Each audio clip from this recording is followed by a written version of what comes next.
ماہ شعبان کی فضیلت۔ حضرت ابو امامہ باہلی رضی اللہ تعالیٰ عنہ فرماتے ہیں کہ اللہ کے رسول نے فرمایا، جب شعبان کا مہینہ آئے تو اپنے بدن کو پاک رکھو، اپنی نیت اچھی رکھو، اسے حسین بناؤ۔ یہ رمضان کے مبارک مہینے کے استقبال کا مہینہ ہے۔ اسی مہینے کی 15ویں تاریخ کو شب بارات منائی جاتی ہے۔ اللہ کے پیارے رسول اس مہینے میں خوب روزہ رکھا کرتے تھے۔ حضرت بی بی عائشہ رضی اللہ تعالیٰ عنہ فرماتی ہے کہ مکی مدنی اللہ آقا صلی اللہ تعالیٰ علیہ وآلہ وسلم روزہ رکھنا شروع فرماتے تو بند کرنے کا نام ہی نہیں لیتے تھے، اور جب روزہ رکھنا بند کر دیتے تو ایسا لگتا تھا کہ اب آگے روزہ نہ رکھیں گے۔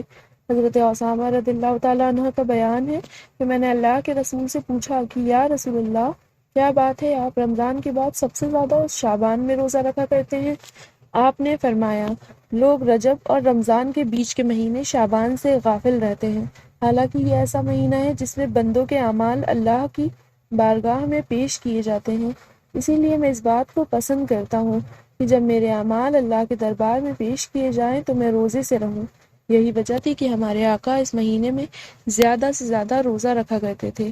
کہا گیا ہے کہ فرشتوں کے لیے سال میں 2 راتیں عید و خوشی کی ہیں، جیسے دنیا میں مسلمانوں کے لیے 2 راتیں عید کی ہیں۔ فرشتوں کی عید شب بارات اور شب قدر ہے، اور مومنوں کے لیے عید الفطر اور عید الاضحیٰ کی راتیں ہیں۔ اسی لیے شعبان کی 15ویں رات کو فرشتوں کی رات کا نام دیا گیا ہے۔ اس رات کی عبادت سال بھر کے گناہوں کا کفارہ بنتی ہے۔ انہی راتوں میں اللہ کی عبادت کرنا، عبادت میں ساری رات گزار دینے کی برکت سے گناہ معاف ہو جایا کرتے ہیں۔ حدیث شریف میں ہے کہ جس نے دونوں عید اور شعبان کی 15ویں رات جاگ کر عبادت میں گزار دی تو اس کا دل کبھی نہیں مرے گا۔ شب بارات کو شفقت کی رات بھی کہا جاتا ہے۔ حدیث شریف میں پیارے رسول نے شعبان کی 13ویں رات میں اپنی امت کی شفاعت کی دعا مانگی تو اللہ پاک نے اپنی رحمت کی 1/3 امت کی شفاعت کی دعا قبول کر لی۔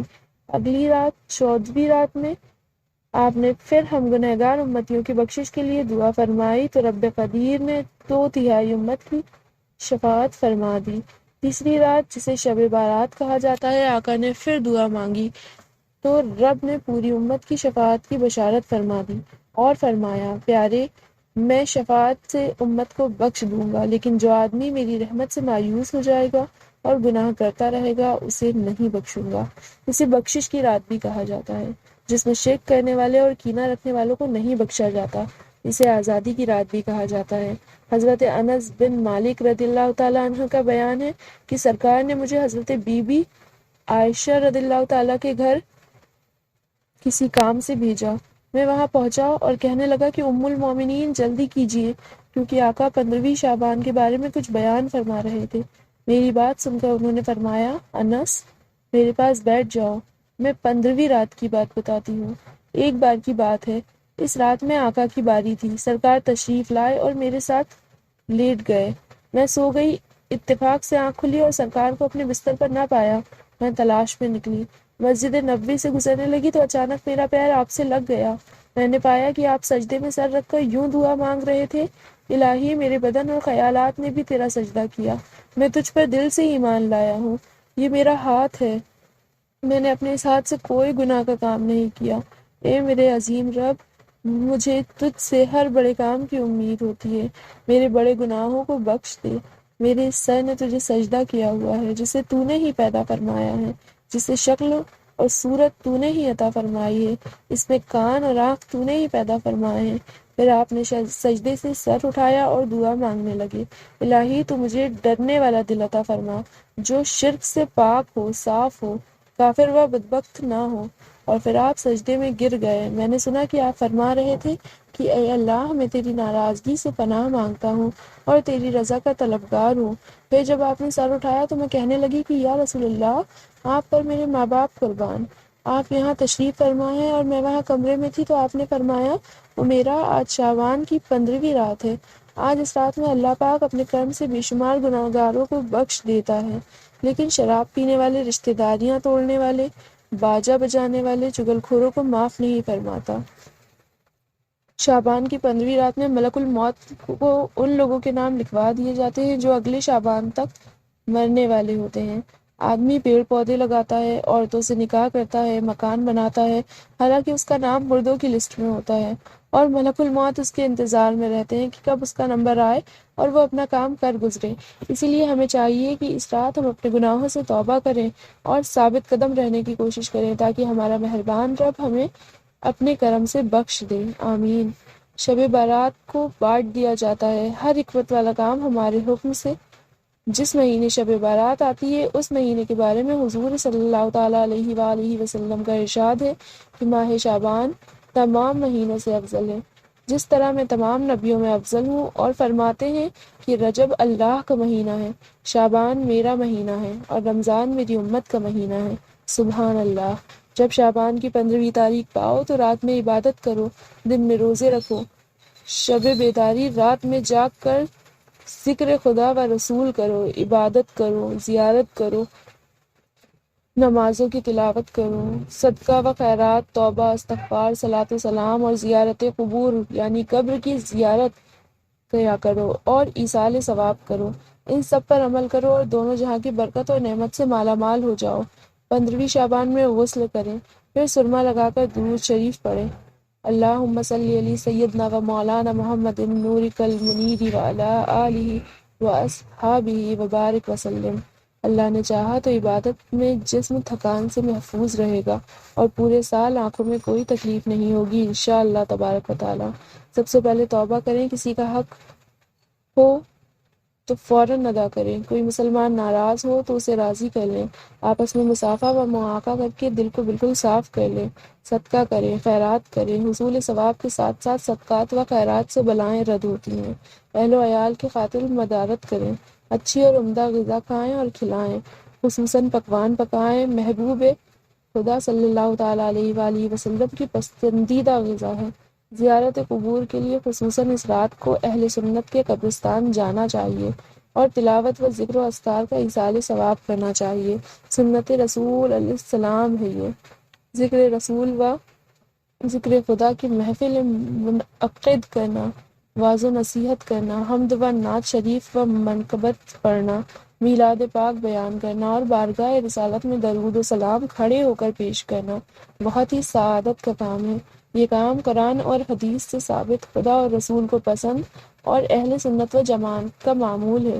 دعا عبادت کی جان بلکہ خود ایک عبادت ہے، اسی لیے ساتھ میں خوب دعائیں کریں، خصوصاً دعائیں نصف شعبان پڑھنی چاہیے۔ بعد نماز مغرب 6 رکعت نفل 2 کی نیت سے پڑھیں۔ ہر رکعت پر سلام پھیرنے کے بعد یاسین شریف 3 بار اور قل هو اللہ شریف سورہ اخلاص 21 بار پڑھیں۔ پہلی مرتبہ سورہ یاسین درازی عمر کے لیے پڑھیں، دوسری مرتبہ وسعت رزق کے لیے، رزق میں برکت کے لیے، اور تیسری مرتبہ بلائیں دفن کرنے کے لیے پڑھیں۔ بعد نماز عشاء 12 رکعت نفل ادا کریں، 4 رکعت پر سلام پھیرے اور ہر رکعت میں سورہ فاتحہ کے بعد قل هو اللہ شریف 10 مرتبہ پڑھیں۔ نماز سے فارغ ہو کر تیسرا اور چوتھا کلمہ 10 بار اور درود شریف 100 مرتبہ پڑھیں۔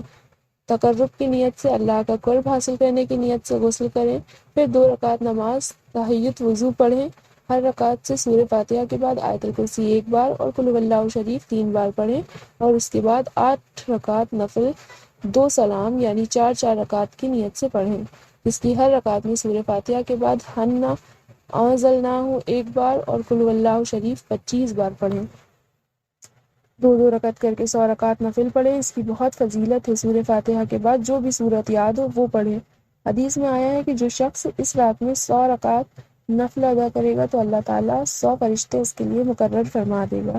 ان میں سے 30 فرشتے اس کو جنت کی خوشخبری سناتے رہیں گے، 30 فرشتے جہنم سے وہ خوفی کی بشارت دیتے رہیں گے، تیسرے فرشتے بلا و آفت سے دفع کرتے رہیں گے، اور 10 فرشتے اس شخص کو شیطان کے فتنوں سے دور رکھیں گے۔ اہل سنت و جماعت موقع پر موقع پاکیزہ و مرغوب غذاؤں پر فاتحہ دے کر ایصال ثواب کرتے ہیں۔ یہ بھی تعالیٰ قرآن و حدیث سے ثابت ہے، اور خاص طور پر شب برات میں اپنے عزیز و اقارب اور دیگر بزرگوں کی ارواح طیبات کو ایصال ثواب کے لیے دیگر پسندیدہ غذاؤں کے علاوہ حلوے پر فاتحہ دیتے ہیں۔ یہ جائز و مباح ہی نہیں بلکہ مسنون و مستحب ہے۔ اس سلسلے میں حضرت عبداللہ ابن عباس رضی اللہ تعالی عنہ سے روایت ہے کہ شب بارات میں مسلمانوں کی روحیں اپنے گھروں کو آتی ہیں اور کہتی ہیں، اے گھر والوں، ہمارے اوپر رحم کرو، ہم پر مہربانی کرو، آج کی رات ہمارے لیے کچھ صدقہ و خیرات کرو، کیونکہ ہم ایصال ثواب کے محتاج ہیں، ہمارے نام سے اعمال جاری ہے۔ پھر فرماتے ہیں کہ اگر گھر والے حسب استطاعت صدقہ و خیرات، فاتحہ و ایصال ثواب کرتے ہیں تو روحیں خوشی خوشی ان کے حق میں دعائیں دے کر خیر کرتی ہوئی واپس چلی جاتی ہیں، اور فرماتے ہیں اگر یہ روحیں کچھ نہیں پاتی ہیں تو حسرت و مایوسی کے ساتھ واپس لوٹ جاتی ہیں۔ بہرحال مومن پاک حلوہ یعنی اجزا یعنی روا، میدا، گھی، شکر اور میوہ جات وغیرہ سب پاک اور جائز، پھر اس پر قرآن پاک کی تلاوت اور اس کا ثواب پاک لوگوں کی پاک روحوں کو پہنچایا جاتا ہے۔